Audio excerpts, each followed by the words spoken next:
శాసనమండలి chairman Sharif sir గారిని ఒక ముస్లిం మైనారిటీని మీరు అవమానించడం, కించపరిచేలా మంత్రులు మాట్లాడడం, వైఎస్ఆర్సీపీ మంత్రులు మాట్లాడడం ఎంత మాత్రం మంచిది కాదు. ముస్లిం మైనారిటీ గడ్డం విడిచేది ఫ్యాషన్ కో భయపెట్టడం కాదు.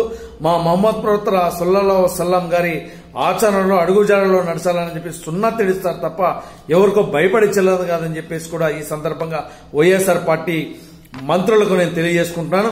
ఈ అనిల్ యాదవ్ గారు బహిర్గతంగా ముస్లిం మైనారిటీలకు క్షమాపణ చెప్పాలని చెప్పేసి కూడా ముస్లిం మైనారిటీ తరఫు నుంచి నేను డిమాండ్ చేస్తున్నాను.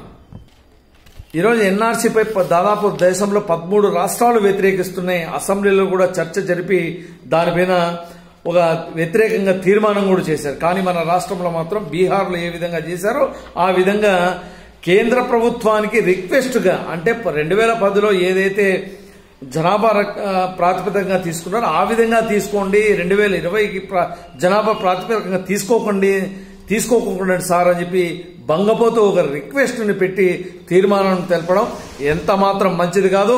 ముస్లిం మైనారిటీ మనోభావాలను దెబ్బ తీసే విధంగా ఈ వైఎస్ఆర్ ప్రభుత్వం అడుగులేస్తుందని చెప్పేసి కూడా మేము తీవ్రంగా ఖండిస్తున్నాం.